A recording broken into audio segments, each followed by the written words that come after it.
ఇవాళ రాష్ట్రం అంతటా కూడా రైతులు అనుకుంటున్న మాట ఒకటే. మార్చి 9వ తారీఖు ఈరోజు 9వ మార్చి. కేసీఆర్ ఉన్నప్పుడేమో రైతు బంధు బ్రహ్మాండంగా డిసెంబర్ లో పడుతుండే, నాట్లేసే టైంకి పడుతుండే. కోతల టైంకి వచ్చింది, ఇంకొక 15 రోజులైతే కోతలు మొదలైతాయి. పడ్డదా రైతు బంధు? కేసీఆర్ గారు అందుకే చెప్పిండు, మోసపోతే గోసపడతాం, ఆలోచించుకోండి, జాగ్రత్త కొట్టేయండి అని చెప్పిండు. రాష్ట్రం మొత్తం రైతులందరూ ఒకటే మాట అనుకుంటున్నారు, రైతు బంధు బంద్ అయింది, రైతు బంధు బంద్ పెట్టింది కాంగ్రెస్ ప్రభుత్వం. కానీ కొత్త పథకం తెచ్చిండు ముఖ్యమంత్రి రేవంత్ రెడ్డి గారు. కొత్త పథకం, బ్రహ్మాండమైన పథకం తెచ్చిండు. ఆ పథకం పేరేందో ఎరికేనా మీకు? రైతు బంధు లేదట, కానీ రాహుల్ బంధు ఉందట. రాహుల్ బంధు. రాహుల్ బంధు అంటే ఎరికేనా? సంవత్సరానికి 1000 కోట్లు రాహుల్ గాంధీకి ఇచ్చే రాహుల్ బంధు ఒకటి మాత్రం పక్కా ఉన్నది.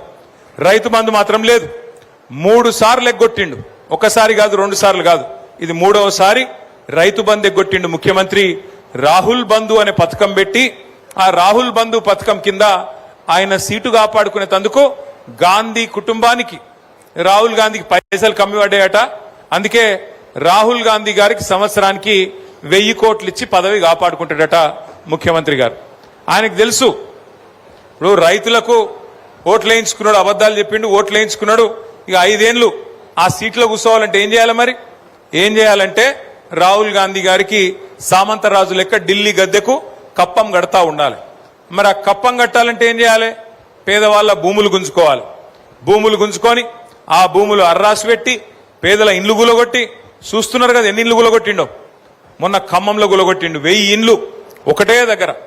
12 ఏళ్ల కిందట పైసా పైసా కూడబెట్టి గరీబోళ్ళు కట్టుకుంటే వాళ్లకు శత్రుదేశం మీదకి దండయాత్రకు పోయినట్టు 1000 మంది పోలీసోళ్ళు, 3000 మంది పోలీసులు తెల్లారి 3 గొట్టంగా పోయి ఆ మొత్తం ఇండ్లను నేలమట్టం చేసి, ఒక బాంబు పడితే కదా ఎట్లయితే మొత్తం ఎక్కడికెక్కడ ఛిద్రమైపోతుందో, శిథిలమైపోతుందో, ఖమ్మం పక్కన ఉండే వెలుగుమట్ల అనే ప్రాంతంలో ఆ పరిస్థితుల్లో చిన్నాభిన్నం చేసి పేదల జీవితాల్ని రోడ్డున పాడేసింది కాంగ్రెస్ ప్రభుత్వం.